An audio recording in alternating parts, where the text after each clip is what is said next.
Welcome back to channel. तो video अच्छा लगे तो लाइक करें, शेयर करें और कमेंट जरूर करें और हमारे चैनल को सब्सक्राइब जरूर करें। तो पिछले टॉपिक में हमने ये पढ़ा था महाराणा प्रताप के बारे में, और महाराणा प्रताप के विरुद्ध अकबर 4 अभियान करता है। वैसे तो वो कई अभियान करते हैं, प्रमुख 4 अभियान करते हैं, और उस 4 अभियान में जब अकबर को सफलता नहीं मिलती है तो एक अंतिम अभियान वो करता है, और उस अभियान में जो सेना का नेतृत्व कर रहा था वो जगन्नाथ कछाव था। जगन्नाथ कछाव कौन है? तो ये जगन्नाथ कछाव भारमल का बेटा है और भगवंत दास का भाई है। ये मिर्जा राजा मान सिंह का चाचा है, और जब इसमें सफलता नहीं मिली, इस युद्ध में जगन्नाथ कछाव मारा जाता है और मांडलगढ़ जो कि भीलवाड़ा में है वहां पे इसकी मृत्यु हो जाती है, और वहीं पर इसकी 32 खंभों की छतरी बनी हुई है। अब महाराणा प्रताप अपनी राजधानी चावंड को बनाते हैं, और चावंड को राजधानी बनाने के बाद चावंड कब राजधानी बनेगी? तो महाराणा प्रताप के द्वारा चावंड 1585 में राजधानी बनाई जाती है। चावंड 1585 से लेकर 1615 तक राजधानी रहती है, और उसके बाद में चित्तौड़ पुनः राजधानी बनाया जाता है। महाराणा प्रताप की मृत्यु 1597 में हो गई थी, और महाराणा प्रताप की जो छतरी है वो बाडोली गांव में है, और ये छतरी वर्तमान में केदड़ बांध में डूब चुकी है, और ये 8 खंभों की छतरी है। 4 खंभों में जोड़ीदार ये छतरी बनी हुई है। इस तरह से ये 4 इस तरफ खंभे लगे हुए हैं और 4 इस तरफ खंभे लगे हुए हैं। 4-4 की जोड़ी खंभों वाली ये छतरी है। अब जो ये छतरी है, ये छतरी कौन बनवाता है? तो ये छतरी भामाशाह बनाते हैं। और भामाशाह कौन थे? तो भामाशाह महाराणा प्रताप के दरबार में रहा करते, महाराणा प्रताप के दीवान थे। यहां से क्वेश्चन पूछ लिया जाता है कि महाराणा प्रताप ने किसको हटाकर भामाशाह को अपना दीवान बनाया? तो वो रामोजी को था। रामोजी वृद्ध हो गए थे और उनकी जगह भामाशाह को दीवान बनाया गया था। भामाशाह मेवाड़ के दानवीर कहलाते हैं, मेवाड़ के करणवीर कहलाते हैं, मेवाड़ के उदारक कहलाते हैं। मेवाड़ के उदारक 2 व्यक्ति कहलाते हैं, एक तो भामाशाह कहलाते हैं और एक राणा हमीर कहलाते हैं। और महाराणा प्रताप को जब बुरी स्थिति से गुजर रहे थे तो भामाशाह उन्हें सहायता प्रदान करते हैं, इसलिए इन्हें मेवाड़ का रक्षक भी कहा जाता है। जो महाराणा प्रताप है उनके दरबार में और व्यक्ति की बात करूं, दरबार में और व्यक्ति कौन कौन थे? तो एक चक्रपाणी मिश्र थे, और जैन मुनि हेमरतन सूरी और माला साधु ये व्यक्ति रहा करते थे। माला साधु का जो ग्रंथ है ये एक दरबारी संगीतज्ञ थे, और इनका ग्रंथ झूलना है। आज हम इस वीडियो में अमर सिंह के बारे में पढ़ने वाले हैं, तो इस वीडियो को एंड तक जरूर देखना। और इनको अमर सिंह प्रथम इसलिए कहा जाता है क्योंकि मेवाड़ के इतिहास में एक अमर सिंह और हुए। और अमर सिंह के जन्म की बात करूं तो अमर सिंह का जन्म मच्छीद के महल में हुआ, और ये कहां पर है? ये राजसमंद में है। अगर इनके राज्याभिषेक की बात करूं तो इन अमर सिंह फर्स्ट का राज्याभिषेक चावंड में होता है, और महाराणा प्रताप की मृत्यु के बाद 1597 में होता है। कब होता है? 1597 में चावंड में होता है। अगर मैं ये बात करूं कि महाराणा अमर सिंह फर्स्ट के शासनकाल यानी समकालीन कितने मुगल शासक रहे, तो ये 2 व्यक्ति रहे। एक अकबर दिल्ली का शासक 1556 को बनता है, और अकबर की मृत्यु 1605 में हो जाती है। 1605 से 1627 तक जहांगीर बनता है। इनके समकालीन कौन रहते हैं?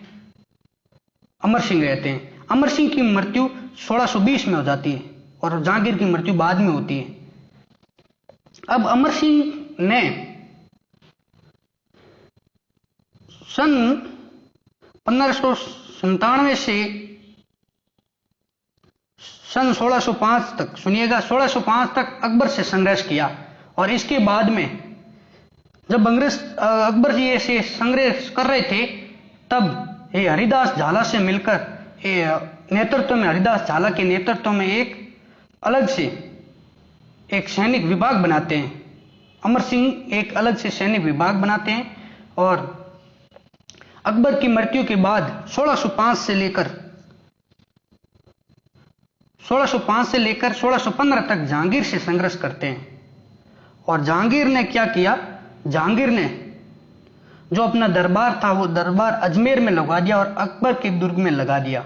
और ये 3 साल तक ये दरबार चला। जब संधि हो जाती है उसके बाद में ये दरबार वापस हटा लिया जाता है। ये दरबार चला 1613 से लेकर 1616 तक ये दरबार चला। यहां से इसलिए दरबार लाया गया अजमेर में, यहां से नजदीक से अभियान, सैनिक अभियान किए जाए मेवाड़ की धरती पर, इसीलिए यह अभियान लाया गया। और इस अभियान करने का उद्देश्य यह था कि अमर सिंह को अधीनता स्वीकार करवानी। जहांगीर इस बात पे अडिग था कि मैं अमर सिंह को अधीनता स्वीकार कराऊंगा, लेकिन अमर सिंह इस बात पर अडिग था कि मैं मर जाऊंगा लेकिन अधीनता स्वीकार नहीं करूंगा। और जहांगीर अधीनता स्वीकार कराने के लिए अपने पुत्र खुर्रम को भेजता है और खुर्रम मेवाड़ की धरती पर कई आक्रमण करता है।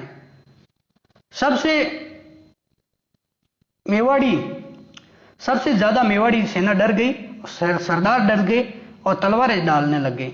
मेवाड़ी सरदार तलवारें डालने लगे क्योंकि वो हार गए कि अब इनसे युद्ध कैसे करें। मेवाड़ी सेना ने अमर सिंह से विनती की तो, लेकिन अमर सिंह ने बोला नहीं, मैं तो अधीनता स्वीकार करने वाला व्यक्ति नहीं हूं, मैं महाराणा प्रताप का पुत्र होकर अधीनता स्वीकार कैसे कर सकता हूं। और ये मना कर देते हैं। और खुर्रम बार बार मेवाड़ पर आक्रमण करता गया और मेवाड़ पर आक्रमण करने की वजह से जब भी सेनाओं के मध्य युद्ध होते तो उनमें किसानों की फसल बर्बाद हो जाती और कुछ मेवाड़ी सैनिकों ने सेना ही छोड़ दी, डर के मारे सेना छोड़ दी।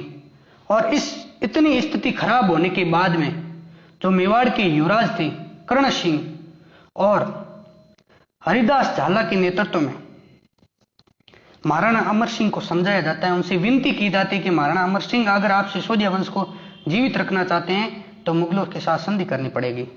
लेकिन अमर सिंह कहते हैं नहीं, मैं तो बिल्कुल भी नहीं संधि करूंगा, मैं संधि क्यों करूं, मैं महाराणा प्रताप का पुत्र हूं, महाराणा प्रताप मेरे पिता कितने वीर थे, मैं उनका पुत्र होकर उनकी नाक थोड़ी ना कटवानी है, इसलिए उन्होंने मना कर दिया। लेकिन आप जानते हैं कि आज के जमाने भी ऐसा हो रहा है कि बेटे के सामने बाप की कहां चलने वाली है।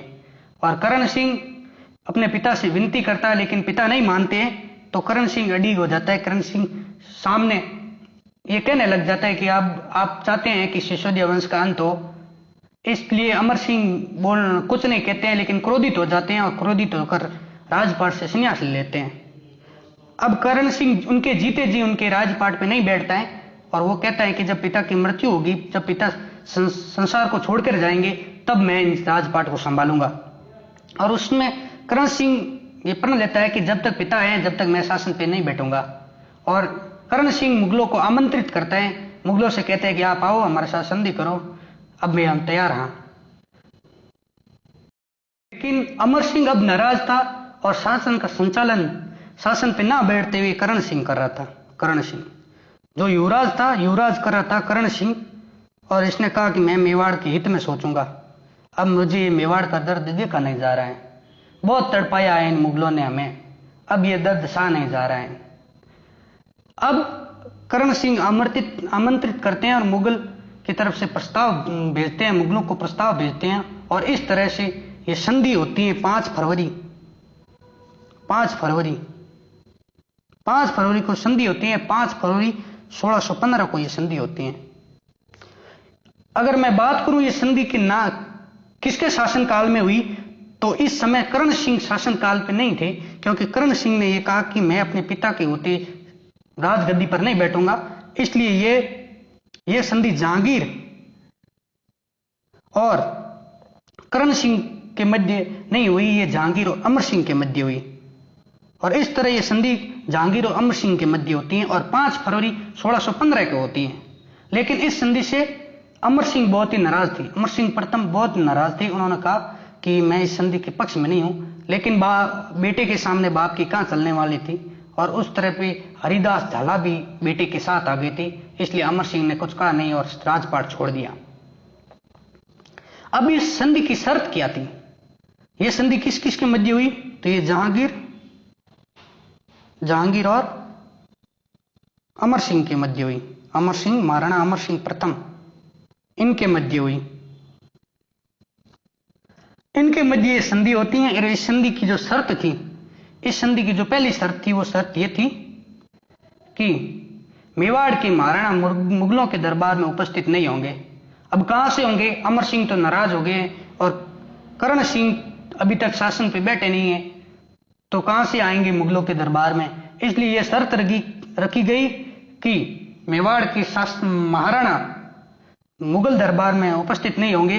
लेकिन मुगलों ने यह कहा कि अगर महाराणा उपस्थित नहीं हो सकते हैं तो युवराज को उपस्थित होना पड़ेगा, और इस तरह करण सिंह दरबार में उपस्थित होते हैं। इस संधि की जो दूसरी शर्त थी, वो दूसरी शर्त यह थी कि मेवाड़ और मुगलों के मध्य कोई वैवाहिक संबंध नहीं होगा, कोई विवाह का संबंध नहीं होगा। मेवाड़ अपनी बहु बेटियों की शादी मुगलों के साथ नहीं करवाएगा। जिस तरह से आमेर के शासकों ने करवाई थी, उस तरह से मेवाड़ के शासक अपनी बहु बेटियों का विवाह मुगलों के साथ नहीं करवाएगा। बहु बहनों का विवाह मुगलों के साथ बिल्कुल भी नहीं कराएगा। इस संधि की जो तीसरी शर्त थी, तीसरी शर्त यह थी कि मेवाड़ को पुनः, मेवाड़ के जो महाराणा हैं उन्हें पुनः चित्तौड़गढ़ दुर्ग सौंपा जाए, चित्तौड़गढ़ पुनः दे दिया जाए। और मुगलों ने कहा चलो ठीक है, आपको दे दिया, लेकिन मुगलों ने यह शर्त रखी कि आप दुर्ग का पुनः निर्माण नहीं करवाएंगे, क्योंकि अगर ये दुर्ग का पुनः निर्माण करवा लेते हैं शासक, तो मुगलों को यह शक था कि कहीं यह दुर्ग का पुनः निर्माण करवा के हमारे दादा परदादा ने मुश्किल से जीता था। अकबर ने उदय सिंह के समय बड़ी मुश्किल से इस दुर्ग को जीता था, कई महीनों तक, कई वर्ष, मतलब 1 वर्ष का लगभग समय लग गया था। 1567 के आसपास आक्रमण किया और 1568 में युद्ध जीता। 1 साल का, कई महीनों का समय लगा, बड़ी मुश्किल से चित्तौड़गढ़ दुर्ग को जीता। अगर उसकी क्षति आप पूर्ति अब करके हमारी शर्तों से मुकर जाएंगे तो हम बड़ी मुसीबत में पड़ जाएंगे। इस तरह आप इस दुर्ग का पुनः निर्माण बिल्कुल भी नहीं करवाएंगे। और मेवाड़ के शासक ये मान लेते हैं, यानी करण सिंह ये शर्त मान लेते हैं, सरदार ये शर्त मान लेते हैं कि हम पुनः निर्माण नहीं करवाएंगे। और इस तरह अब चावंड से राजधानी पुनः चित्तौड़गढ़ को बना दिया जाता है।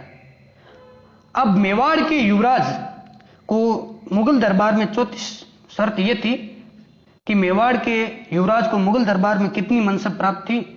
तो 5000 मनसब दी गई। मनसब क्या होती है? तो मनसब प्रथा जो प्रारंभ की थी वो अकबर ने की थी। किसने की? अकबर ने प्रारंभ की। और ये अकबर कब प्रारंभ करते हैं? तो ये प्रारंभ करते हैं 1575 में।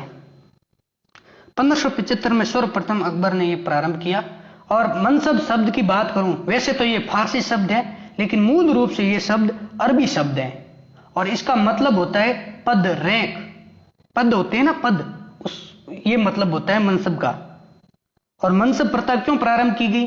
क्योंकि मनसब प्रथा के आधार पर ही अधिकारियों को वेतन मिलता था। वेतन देने की यह प्रथा थी। वेतन, इसमें 2 प्रणाली बनाई गई थी, एक तो जात थी और दूसरी सवार थी। जात और सवार में डिफरेंस क्या है? जात और सवार में डिफरेंस ये है, जो जात होती है वह जागीरदारों को दी जाती थी, जागीरदारों अधिकारियों को दी जाती थी, और सवार सैनिकों और सेनापतियों को दी जाने वाली वेतन की प्रथा थी। इसके तहत यह प्रथा दी जाती थी। और जिसे यह मनसब दिया जाता था उसे मनसबदार कहा जाता।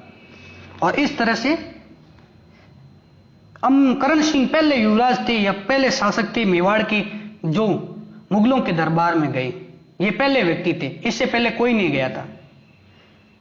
ये सबसे पहले जाने वाले व्यक्ति थे। अब चावंड से राजधानी चित्तौड़गढ़ को बना लिया गया। चावंड कब तक राजधानी, कब से कब तक रहा? तो चावंड 1585 से लेकर 1615 तक रहा। अब राजधानी चित्तौड़गढ़ को बना लिया गया 1615 में। और जो चावंड शैली है उसका विकास महाराणा प्रताप के समय में हुआ और स्वर्ण काल अमर सिंह के समय में माना जाता है। यह एक चित्रकला शैली है, चावंड शैली, जिसका विकास महाराणा प्रताप के समय हुआ। और महाराणा प्रताप के समय एक व्यक्ति थे जिसका नाम है नसीरुद्दीन। इस व्यक्ति ने डोला मारू चित्र बनाया। और अमर सिंह के समय यही व्यक्ति रागमाला का चित्रण करता है, रागमाला का चित्रण करता है, यही व्यक्ति करता है, नसीरुद्दीन। अब अमर सिंह इस संधि से बिल्कुल नाराज थे। वो नाराज होते हैं और राजपाट छोड़कर गांगोदबाहु नामक स्थान पे आ जाते हैं। और ये गांगोदबाहु कहां पर है? गंगोदबाहु स्थान ये आहड़ के निकट है, आहड़ में है। कहां पर? आहड़। और आहड़ उदयपुर में है, यहां पर है। और यहीं पर अमर सिंह की मृत्यु हो जाती है 1620 में। यहीं पर अमर सिंह की मृत्यु हो जाती है और 1620 में इनकी मृत्यु हो जाती है। और इनकी मृत्यु के बाद गांगोदबाहु में ही अमर सिंह की छतरी बना दी जाती है। और गांगोदबाहु में छतरी बना दी थी इस तरह से, देखिए ये अमर सिंह की, इस तरह से ये अमर सिंह की छतरी है। और इस स्थान पर गांगोदबाहु स्थान पर सबसे पहले प्रथम जिसकी छतरी बनाई गई थी वो अमर सिंह की छतरी थी।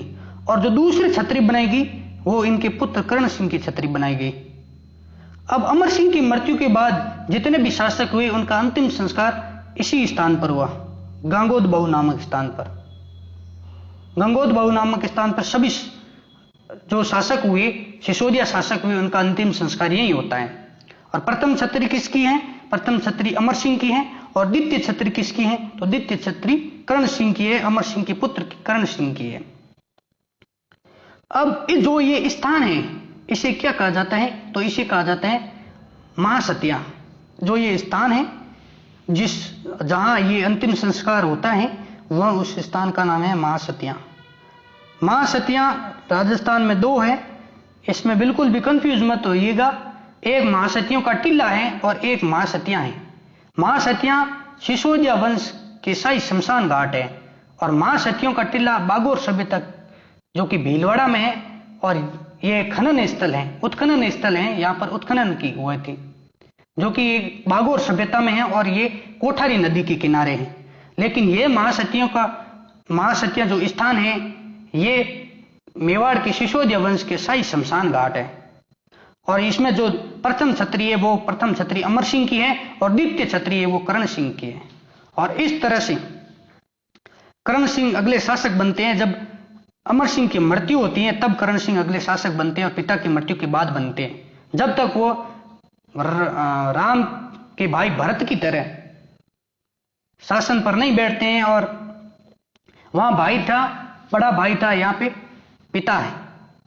इस तरह से शासन का निष्कासन किया जाता है। और अमर सिंह की मृत्यु के बाद 1620 में इनका राज्याभिषेक होता है और महाराणा कर्ण सिंह का राज्याभिषेक चित्तौड़गढ़ दुर्ग में होता है। तो महाराणा कर्ण सिंह के बारे में हम अगले वीडियो में पढ़ेंगे। अगर वीडियो आपको अच्छा लगे तो लाइक करें, शेयर करें और हमारे चैनल के साथ जुड़े रहें।